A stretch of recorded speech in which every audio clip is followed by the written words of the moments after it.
Hello everybody and welcome to the channel. So my name is Tapo Romer and in today's session आपकी बहुत सारी demand के बाद मैं ले आई हूँ यहाँ पे एक वीडियो स्टडी ऑफ कंपाउंड्स के ऊपर।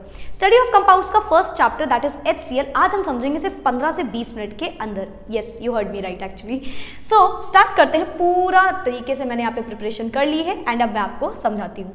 सबसे पहले बात करते हैं HCl की अकरेंस की। अब ये जो HCl गैस होती है ना बेटा, ये फ्री स्टेट में अकर करती है। ठीक है, फ्री स्टेट मतलब ये किसी से कंबाइन नहीं करेगी। कैसे फ्री स्टेट में होती है मैम? जैसे ये वोल्केनिक गैसेस में पाई जाती है। ठीक है, वोल्केनिक गैसेस। और किस में पाई जाती है? और ये पाई जाती है अपने गैस्ट्रिक जूसेस में, है ना, गैस्ट्रिक जूसेस। तो इस तरीके से फ्री स्टेट में अकर करती है। सेकंड आता है प्रिपरेशन की बारी। अब प्रिपरेशन से आप क्या समझते हो? मतलब HCl गैस को बनाना है। सबसे इजी तरीका होता है मैम H2 और Cl2 को मिला दो। सब यही बोलते हैं, तो चलो करते हैं। H2 + Cl2, यस बन जाएगा HCl। तो मैम ये तो बन गई HCl, सबसे इजी तरीका है ना, सनलाइट की प्रेजेंस में होता है ये। बट एक्चुअली में ना बेटा ऐसे प्रिपेयर करते नहीं है इसको, क्योंकि ये एक अच्छा मेथड नहीं है सनलाइट। ठीक है, क्योंकि ये एक अच्छा मेथड नहीं है। ये मेथड थोड़ा सा एक्सप्लोसिव होता है, ये मेथड डार्क में नहीं प्रिपेयर किया जा सकता, तो इसके बहुत सारे डिसएडवांटेजेस हैं। तो इसको अच्छे से प्रिपेयर करने का मेथड है कि आप सॉल्ट को यूज़ करो। ठीक है, तो लैब मेथड क्या होता है? इसका लैब मेथड होता है आप सॉल्ट लो, जैसे NaCl ले लिया हमने, इसको सल्फ्यूरिक एसिड से रिएक्ट करा दो H2SO4, तो ये क्या बनेगा? ये बन जाएगा NaHSO4 NaHSO4 + HCl। अब लैब मेथड से रिलेटेड बहुत सी बातें आती हैं जो बोर्ड्स में पूछी जाती हैं, जो आपको भी शायद कंफ्यूजन क्रिएट करती हूँ। नंबर 1 थिंग, NaCl क्यों लिया? देखो सॉल्ट लेना था तो NaCl एक सबसे अच्छा सॉल्ट होता है, सबको पता है, चीप होता है, ठीक है, सस्ता पाया जाता है, और जो हमको चाहिए वो आसानी से बन भी जाता है कम टाइम में। सेकेंड चीज, सल्फ्यूरिक एसिड को क्यों यूज करते हैं? बेटा सल्फ्यूरिक एसिड एक वॉलेटाइल एसिड है।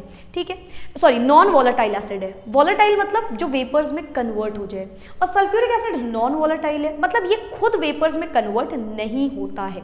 ठीक, सेकेंडली इसका बॉइलिंग पॉइंट भी काफी हाई होता है। अच्छा, नॉन वॉलेटाइल होने से मैम एडवांटेज क्या है? देखो हमें ना गैस बनानी है HCl गैस, ये वॉलेटाइल होगी ऑब्वियसली। अगर आपने जो एसिड यूज किया है वो भी वॉलेटाइल हुआ तो ये गैस के साथ मिक्स ही रह जाएगा, ऊपर चला जाएगा, राइट? और ऐसा तो कोई नहीं चाहेगा। या गैस के साथ मिल जाएगा, और ऐसा भी कोई नहीं चाहेगा। सो इन शॉर्ट अगर हम बताएं तो हमें ऐसा एसिड लेना था जो नॉन वॉलेटाइल हो। तो ये H2SO4 एक नॉन वॉलेटाइल एसिड होता है, इसीलिए इसको चूज किया जाता है। फिर सेकंड चीज आती है यहाँ पे NaHSO4 क्यों बना मैम? Na2SO4 भी तो बन सकता था, बिल्कुल बन सकता था, बट यहाँ पे क्यों बना NaHSO4? क्योंकि आपने टेम्परेचर रखा है 200 डिग्री से कम। अब समझिए, अगर आपने 200 के ऊपर टेम्परेचर लिया तो NaHSO4 की जगह Na2SO4 बन जाएगा। यस, अगर 200 से कम लिया तो NaHSO4 बनेगा। अब मैम 200 से ज़्यादा लेने में प्रॉब्लम क्या है? बनने दो ना, क्या दिक्कत है? HCl तो तब भी बनता, अभी भी बन रहा है। ऑल्सो वन मोर थिंग बेटा, कहीं भी बैलेंसिंग अगर ना हो तो आप बैलेंस करिएगा, क्योंकि आपको बैलेंस्ड इक्वेशन ही लिखनी है एग्जाम में। यहाँ पे हम कम टाइम में कर रहे हैं तो हम टाइम बचाने के लिए बैलेंसिंग नहीं करेंगे। सेकेंड थिंग, अगर आपको बैलेंसिंग पे कोई ट्रिक या वीडियो चाहिए तो चैट कॉमेंट सेक्शन में ज़रूर बताना। ऑलराइट, सो यहाँ पे नॉन वॉलेटाइल हमने एसिड ले लिया। ऑलराइट मैम, ये भी आप समझा दिया, बट ज़्यादा क्यों नहीं कर रही थी आप टेम्परेचर? देखो पहली चीज, अगर आपने ज्यादा टेम्परेचर किया तो सबसे पहले चीज, जब कम टेम्परेचर पे काम बन रहा है तो ज्यादा क्यों करना? तो इसको लिखोगे कैसे? Fuel is wasted. भाई ज्यादा टेम्परेचर कर रही क्यों जब कम टेम्परेचर में काम हो रहा है? सेकेंड थिंग बेटा, यहाँ पे Na2SO4 बन जाता अगर ज्यादा टेम्परेचर रखते। तो प्रॉब्लम क्या थी मैम? वो जो Na2SO4 होता है ना बेटा, उसकी हार्ड क्रस्ट बन जाती है Na2SO4। ये अपने एक हार्ड क्रस्ट बना लेता है उस वेसल में जिसमें ये काम पूरा हो रहा होता है, जिसको रिमूव करना बहुत मुश्किल होता है। So it forms hard crust which sticks to the glass which is difficult to remove. Third thing, तीसरा एक और डिसएडवांटेज है, वो क्या है मैम? अगर आपने बहुत ज़्यादा टेम्परेचर कर दिए, सारे ग्लास वेसल्स में काम हो रहे होते हैं, तो हो सकता है कि ग्लास का वेसल टूट जाए। ग्लास वेसल में टेंड टू क्रैक। तो ये हो गए हमारे लैब प्रिपरेशन की टेम्परेचर की बात, और दोनों चीज़ों को यूज़ क्यों किया इसकी बात। नेक्स्ट आता है कलेक्शन। हर गैस को कलेक्ट करने का तरीका होता है, या तो वो अपवर्ड डिस्प्लेसमेंट से कलेक्ट होगा या तो डाउनवर्ड। क्लियर?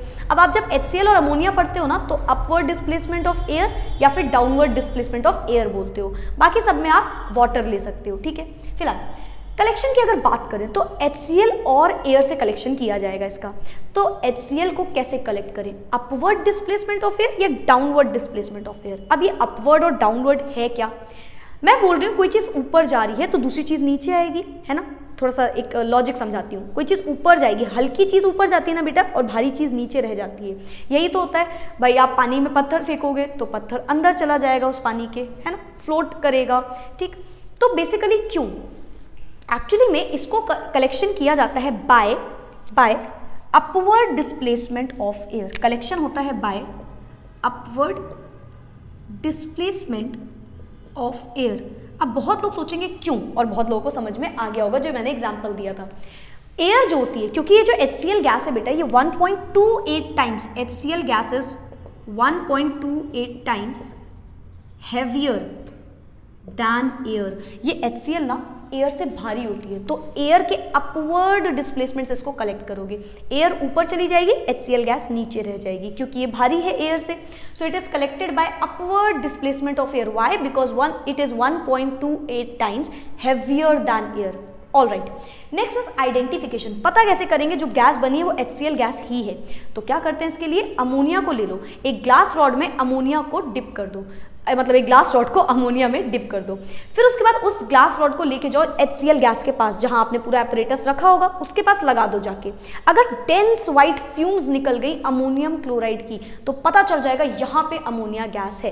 फिर से समझाइए मैम इस बात को, चलो समझाती हूँ। आपने ना NH3 लेना है, glass rod dipped in ammonia. If you are writing तो यू कैन राइट, मैं आपको बता देती हूँ। Glass rod dipped in ammonia, glass rod लो, उसको अमोनिया में डिप करो और उसको near the mouth of the HCl gas ले जाओ, HCl के पास ले जाओ। If dense white fumes of ammonium chloride are obtained, अगर डेंस व्हाइट फ्यूम्स निकली, डेंस व्हाइट फ्यूम्स निकली अमोनियम क्लोराइड के, सो इट विल से कि यहाँ पे क्या है, यहाँ पे HCl गैस प्रेजेंट है, ठीक है। तो a glass rod dipped in ammonia place near the mouth of the HCl gas. If dense white fumes of ammonium chloride are obtained, तो आइडेंटिफाई हो जाएगा कि there is HCl gas in it. अच्छा, यही सेम चीज आपको ammonia में भी पढ़नी है ना, अमोनिया वाली जब आप चैप्टर पढ़ोगे इसी का सेकेंड पार्ट, तो सिमिलर कहानी है, तो वो भी याद रखिएगा। फिलहाल नेक्स्ट आते हैं फाउंटेन एक्सपेरिमेंट। काफी इंपॉर्टेंट एक्सपेरिमेंट है, बहुत बार बैक टू बैक क्वेश्चन आए हैं इससे। फाउंटेन एक्सपेरिमेंट होता क्यों है? एक्चुअली में ना पता करना था कि HCl वाटर में कैसा है, सॉल्यूबल है या नहीं है। इनफैक्ट उसके बाद मैं आपको बताऊंगी क्यों हमने इसको कलेक्ट किया एयर से। तो क्या करना है आपको ना, वाटर देखना है कि सॉल्युबिलिटी क्या है HCl गैस की। तो आपने इसीलिए फाउंटेन एक्सपेरिमेंट किया है। क्यों परफॉर्म करते हैं इस एक्सपेरिमेंट को?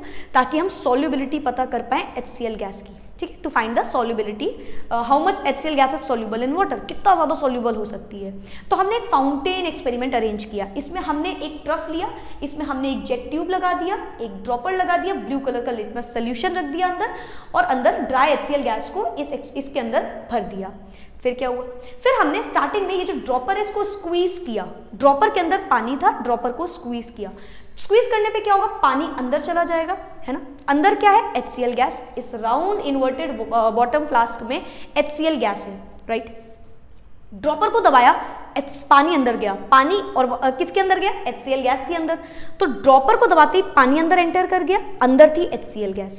अब HCl गैस सॉल्युबिलिटी हम देख रहे हैं। अब पता चला HCl गैस ने पूरे पानी में सॉल्युबल हो गई, मतलब 2 बूंद पानी में बहुत सारी HCl 100 volumes of HCl gas भी सॉल्युबल हो सकती है। सोचो, तो इसके अंदर जैसे ही वाटर एंटर किया, तो वाटर के अंदर जितनी भी इसके अंदर फ्लास्क के अंदर HCl गैस थी पूरी पानी में जाके मिक्स हो गई। इससे क्या हुआ भाई, इससे यहाँ पे वैक्यूम क्रिएट हो गया। यार देखो, अंदर गैस थी, आपने पानी को अंदर भेजा, वो गैस पूरी तरीके से पानी में सॉल्युबल हो गई। अंदर क्या हो गया, पार्शियल वैक्यूम क्रिएट हो गया। अच्छा, सबको पता है बाहर से लगता है एटमॉस्फेयर का प्रेशर, है ना। तो बाहर से लग रहा था एटमॉस्फेयर प्रेशर, और हमने जेट ट्यूब से नीचे रेड लिटमस सॉल्यूशन लगाया हुआ है। तो बाहर से जैसे ही अंदर वैक्यूम क्रिएट हुआ, बाहर से लग रहा था एटमॉस्फेरिक प्रेशर, वो ज़्यादा हो गया। पहले दोनों का प्रेशर कैसा था, बराबर था। अब क्या हो गया, जब उसमें वैक्यूम क्रिएट हो गया तो बाहर का प्रेशर ज़्यादा हो गया। तो बाहर का प्रेशर लग रहा है, तो जो लिटमस सोल्यूशन है वो ऊपर चला जाएगा जेट ट्यूब से, ठीक है। जेट ट्यूब से लिटमस सोल्यूशन ऊपर गया, तो देखा गया लिटमस सोल्यूशन जो ब्लू कलर का ऊपर जा रहा है ना, वो ऊपर जाके रेड कलर में कन्वर्ट हो जा रहा है। तो इसका नाम हो गया रेड फाउंटेन एक्सपेरिमेंट। अब सारी चीज़ों को समराइज करते हैं, चलो। तो हमने देखा ऐसा क्यों। अच्छा, आपने ये जो अंदर पानी जा रहा है इसका मतलब समझे क्यों गया। आप लोगों ने सबने कोल्ड ड्रिंक पी है, स्ट्रॉ लगाते हो, कोल्ड ड्रिंक में अगर अंदर साइड को हवा फेंकते हो तो क्या होती है, कोल्ड ड्रिंक ऊपर आती है। क्यों? क्योंकि एटमॉस्फेयर का प्रेशर ज़्यादा हो जाता है है ना। तो बस वही कहानी है। फिर से क्या किया, ड्रॉपर को स्क्वीज किया, पानी एंटर किया, ड्रॉपर के अंदर पानी था, पानी एंटर किया, उसके बाद क्या हुआ, ये जितनी भी HCl गैस थी पूरी एब्जॉर्ब हो गई, सॉल्यूबल हो गई पूरी तरीके से। फिर क्या हुआ मैम, पार्शियल प्रेशर क्रिएट हो गया, बाहर से लग रहा है एटमॉस्फेरिक प्रेशर, एटमॉस्फेयर का प्रेशर जैसे ही लगा सोल्यूशन ऊपर गया, लिटमस सोल्यूशन ब्लू कलर का था, ऊपर जाके रेड में कन्वर्ट हो गया। इससे दो इन्फ्रेंस निकलता है इस एक्सपेरिमेंट से। Number 1, HCl gas is highly soluble in water, बहुत ज्यादा सॉल्यूबल है HCl गैस पानी में, जिसके लिए ये एक्सपेरिमेंट किया गया था। अच्छा, से एक और चीज निकल के आई, सेकेंड इन्फ्रेंस, वो क्या था भाई, ब्लू कलर का सोल्यूशन रेड में कन्वर्ट हो गया। कहीं तो पढ़ा है, एसिड बेसिस सॉल्ट में पढ़ा है ना, कि ब्लू लिटमस को अगर कोई रेड में कन्वर्ट करता है तो वो एसिड नेचर का है, और रेड को ब्लू में करेगा तो बेसिक नेचर का है। तो यहाँ पे पता चला कि यहाँ पे लग रहा है भाई फाउंटेन एक्सपेरिमेंट में ये जो HCl गैस है ये एसिडिक बिहेवियर की है, ठीक है, एसिडिक नेचर की है। तो दो इन्फ्रेंस आगे बढ़ते हैं। हमने एसिड, अब HCl गैस तक तो सब कुछ पढ़ लिया, अब HCl तो एसिड मैम हम ज्यादातर सुनते हैं, यस, तो यहाँ पे HCl एसिड की बात करते हैं। HCl गैस तो हो गई, पर एसिड कैसे बनेगा। एसिड बनाने के लिए आपने जो भी HCl गैस ली है, जो भी बनाई हुई है, उसको पानी में डालना है, बन गया, ठीक है, देख लो जरा वीडियो भी बन रहा है या नहीं, एसिड तो बन जाएगा। ऑलराइट, सो हमने क्या किया, HCl गैस को अंदर एंटर करवाया, ठीक, ये हमने फ्लास्क ले लिया और HCl गैस को अंदर एंटर कराया। इजी काम है मैम, HCl को पानी में ही तो मिलाना है, उठा के डाल दिया, भेज दिया। अच्छा, उठा के डाल भी नहीं सकते, एक्सप्लोजिव हो जाएगा, तो हमने एक पाइप टाइप की लगा दी जिससे भेज दिया। अब क्या होगा भाई, एक्चुअली में ना ये बड़ा गंदा मेथड देखा गया। क्यों? क्योंकि ये एक्सप्लोजिव है, ये खराब कर रहा है पूरी रिएक्शन को। पर ऐसा क्यों, ये क्यों खराब कर रहा है इस रिएक्शन को? एक्चुअली हो क्या रहा है, पानी अंदर जा रहा है एंटर करने, लेकिन पानी में HCl सबको पता है बहुत ज़्यादा सॉल्यूबल होती है, तो इतनी HCl पहुंच नहीं रही है जितनी मिक्स होती जा रही है, जिसकी वजह से यहाँ पे वैक्यूम क्रिएट होता जा रहा है पाइप में।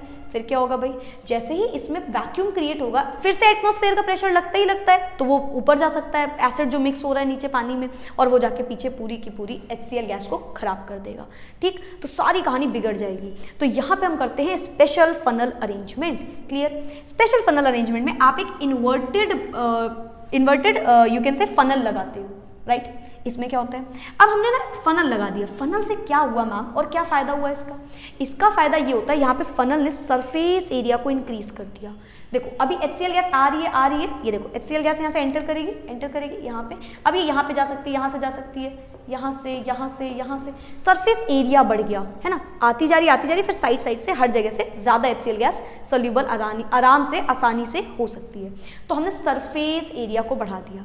क्लियर? नंबर 1। नंबर 2, यहाँ पे क्या हुआ, अगर यहाँ पे पानी आ भी गया, ये अपना फनल है, सपोज पानी आ भी गया, वापस आना चाह रहा है पानी, तो क्या हुआ, पानी अगर वापस आएगा भी तो ये फनल लेवल अप हो जा रहा है ना, देखो पानी से थोड़ा सा डिस्टेंस मेंटेन कर रहा है, जिसकी वजह से वापस से प्रेशर लगने पे पानी जब तक शांत नहीं हो जाता, नीचे वापस नहीं रह जाता, तब तक फनल वैसे ही रहेगा, एयर गैप की वजह से, ठीक है। अच्छा, अब ये सब तो मैम बड़ी देसी लैंग्वेज हो गई, थोड़ा अच्छे से बता दीजिए। So listen to me very carefully, यहाँ पे बैक सक्शन क्रिएट हो रहा था, इसीलिए हमने ये वाला अरेंजमेंट नहीं किया। क्या क्रिएट हो रहा था? बैक सक्शन मतलब वही पानी का ऊपर आना। HCl gas is highly soluble in water and that is the reason वो हम ये वाला अरेंजमेंट नहीं कर पाए, because it creates back suction, and to prevent back suction हमने लगा दिया स्पेशल फनल अरेंजमेंट।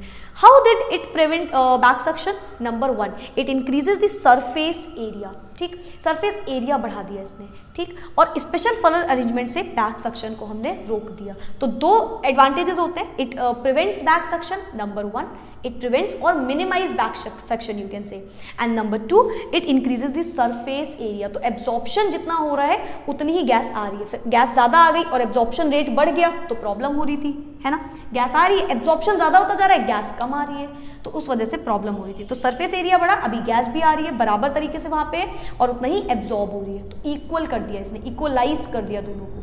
क्लियर? तो इस तरीके से आपने HCl एसिड का प्रिपरेशन कर दिया लैब मेथड से। कैसे करते हो? स्पेशल फनल अरेंजमेंट लगा के। क्लियर? बैक सक्शन को रिड्यूस करने के लिए। आगे बढ़ते हैं, next is physical properties. Physical properties की बात करें तो ये कलरलेस गैस है, पंजेंट स्मेलिंग गैस है, सार इन टेस्ट, खट्टी टेस्ट की होती है। और क्यों होती है? क्योंकि एसिडिक है, एसिडिक हमेशा सार टेस्ट का होता है। अच्छा, अगर बात करें तो ये पॉइजनस नहीं है, ये नॉन पॉइजनस गैस है। सेकंड, अगर बात करें एसिड की तो एसिड में भी यही सारी प्रॉपर्टीज हैं बेटा, और साथ में बस ये याद करना एसिड में करोसिव नेचर का होता है, acid is corrosive in nature, HCl acid. Alright, यहाँ पे मैम आपने एयर क्यों लिया, अभी आप सोच रहे थे ना, अब समझो। अगर आप यहाँ पे अपवर्ड डिस्प्लेसमेंट ऑफ वाटर कर लेते, बहुत चीज़ों को वाटर से भी कलेक्ट करते हैं, यहाँ पे क्यों नहीं किया?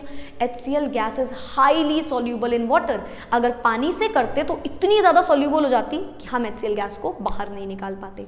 क्लियर है? तो यहाँ पे आप लिख लीजिएगा, इसका इन्फ्रेंस क्या है? HCl gas is highly soluble in water. हमें फाउंटेन एक्सपेरिमेंट से पता चला। नंबर 2, और कैसे पता चला? हमें इससे पता चला कि HCl गैस जो है ना वो एसिडिक नेचर की है ना, तभी तो ब्लू को रेड में कन्वर्ट किया होगा। ऑलराइट, ये भी समझ गए मैम। आगे बढ़ते हैं केमिकल प्रॉपर्टीज पे। केमिकल प्रॉपर्टीज की बात करें तो आपको सिर्फ इतनी सी रिएक्शंस पढ़नी है। क्या क्या है ये रिएक्शंस? नंबर 1, अगर आपने HCl की किसी एक्टिव मेटल से रिएक्शन करा दी, एक्टिव मेटल कौन कौन से होते हैं जो रिएक्टिविटी सीरीज में ऊपर आ रहे होते हैं, जैसे सोडियम, लिथियम, कैल्शियम और अपना हो जाएगा पोटेशियम, ये सारे, ये सब के सब एक्टिव मेटल्स की कैटेगरी में आते हैं। मैग्नीशियम, तो एक रिएक्शन देखते हैं। सपोज आपने कोई एक्टिव मेटल ले लिया मैग्नीशियम, रिएक्शन करा दी HCl से, तो ये हमेशा बेटा एक सॉल्ट बनाएगा प्लस हाइड्रोजन गैस को बाहर निकालेगा। मतलब कोई भी एक्टिव मेटल ले लिया, हाइड्रोजन गैस बाहर निकलनी है, बात खत्म। कोई भी एसिड एक्टिव सॉल्ट से रिएक्ट कराई अगर हमने HCl एसिड को, तो ये H2 गैस को बाहर निकालता है, H2 गैस को बाहर निकालता है। Next is base. बेस ले लो या फिर आप कोई मेटल की ऑक्साइड ले लो, वो भी बेसिक होती है। तो बेस क्या है? अरे ma'am very simple, acid plus base neutralization reaction give salt plus water. Yes, तो यहाँ पे क्या होगा? आपने ले लिया सपोज कॉपर का ऑक्साइड। मैम कॉपर ऑक्साइड क्यों ले रहे हैं? NaOH ले लीजिए ना बेटा। NaOH तो बहुत इजी एग्जांपल हो गया ना, वो तो सॉल्ट और वाटर देता है, पहले से ही पढ़ के आए हो। अगर आपने CuO ले लिया, CuO क्या एक बेस है? यस, हर मेटल की ऑक्साइड बेस होती है और नॉन मेटल की ऑक्साइड एसिड होती है। क्लियर?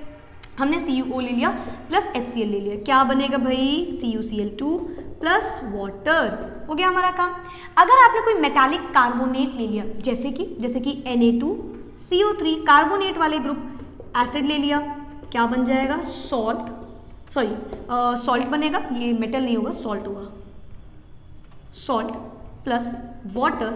और एक चीज ध्यान से सुनना बेटा, कार्बोनेट होता है तो कार्बन डाइऑक्साइड निकलती है, कार्बोनेट होगा तो कार्बन डाइऑक्साइड गैस निकलती है, सल्फाइड होगा तो सल्फर डाइऑक्साइड गैस निकलती है। कार्बोनेट तो कार्बन डाइऑक्साइड, सल्फाइड तो सल्फर डाइऑक्साइड। ऑलराइट मैम, अगर हम सोडियम बाइकार्बोनेट ले लें तो क्या होगा? NaHCO3, similar reaction NaCl H2O CO2, तब भी सेम कहानी होगी, बस बैलेंसिंग देख लेना, वो डिफरेंट हो जाएगी। ठीक है, बस।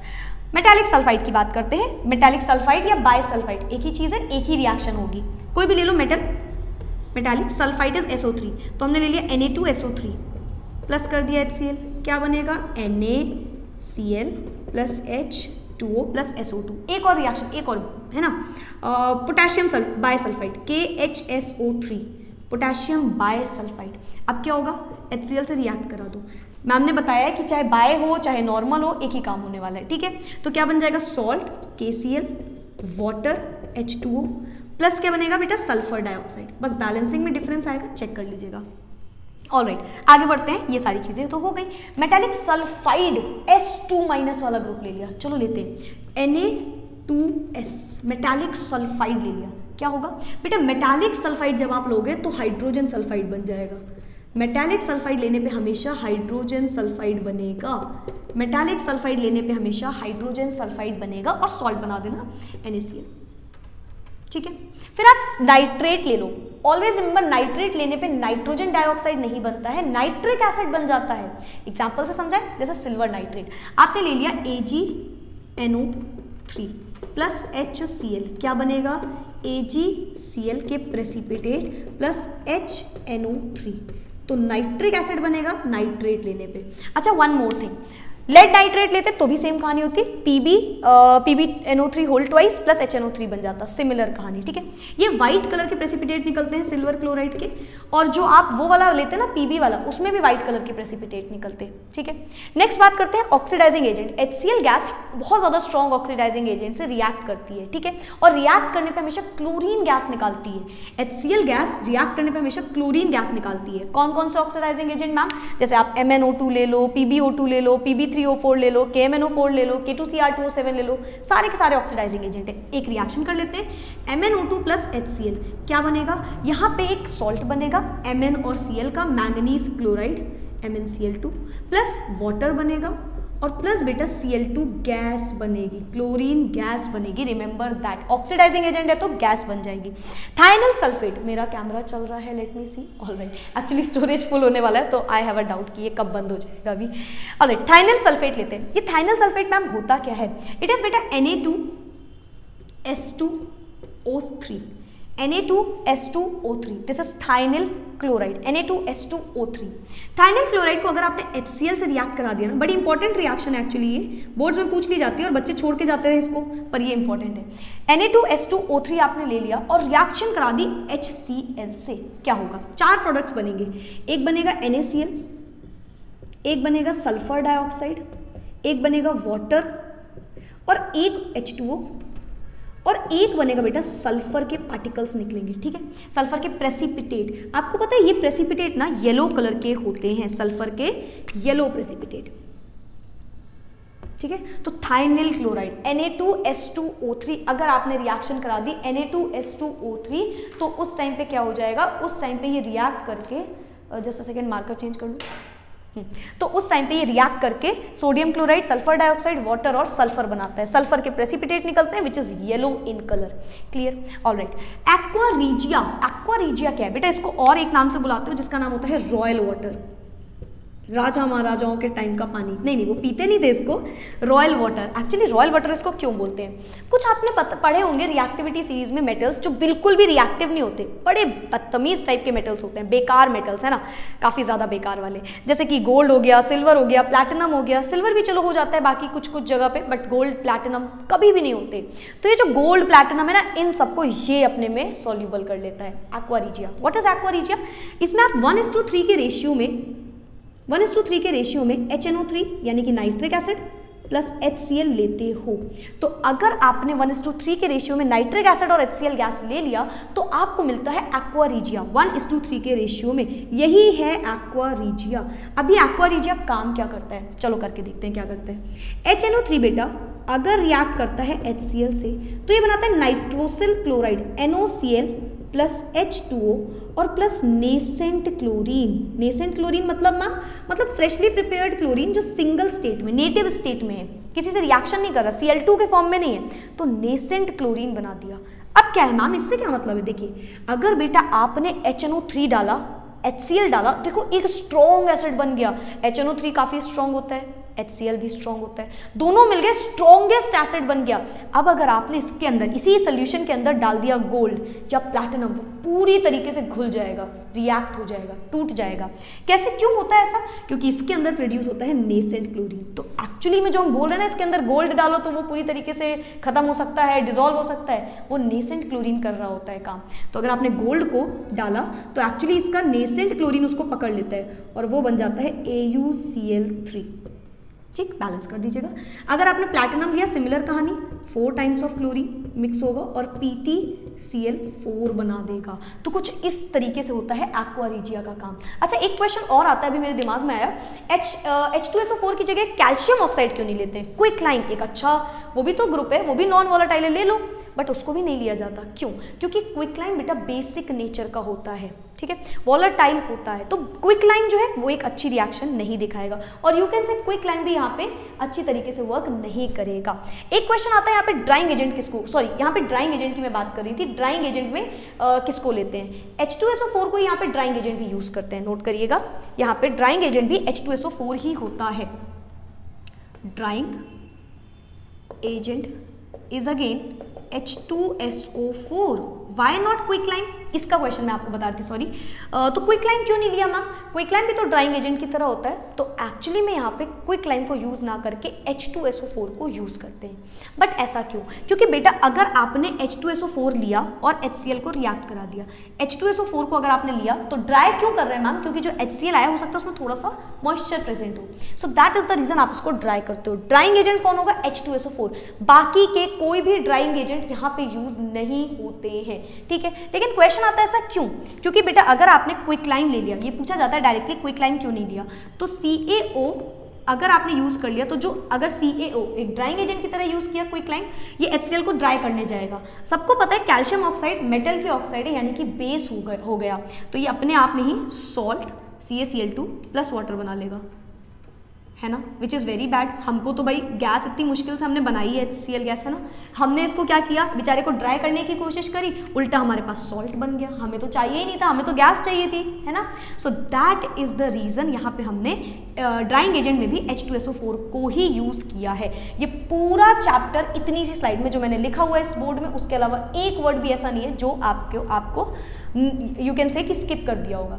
तो सब कुछ मैंने यहाँ पे कवर कर लिया है almost. You can take the screenshot if you want. Alright, so yes, तो ये मजदूर के जो मेरे हाथ हो गए फिलहाल। ऑलराइट, सो बेसिकली ये था आपका HCl, हाइड्रोजन क्लोराइड। अमोनिया चाहिए ना चैप्टर, चलो और नेक्स्ट वीडियो अमोनिया चैप्टर पे होगा। सो बेसिकली इतना आपके लिए मोर देन इनफ है बोर्ड एग्जामिनेशन के लिए। कुछ भी इससे ज़्यादा नहीं आता है, मैंने आपको इंपॉर्टेंट चीज़ें बता दी और हो सकता है जितना हो पाए उतनी जल्दी भी कवर कर लिया। ऑलराइट, अगर स्पीड ज़्यादा लगी हो तो धीरे करके देख लेना फिर। Yes, so that's it for today. See you all in the next class with the next video. और कॉमेंट सेक्शन बता दीजिएगा और किस चैप्टर पर आपको वीडियो चाहिए। अगर वीडियो अच्छी लगी हो तो चैनल को सब्सक्राइब जरूर कर देना। Bye bye, take care and keep studying. Bye everyone.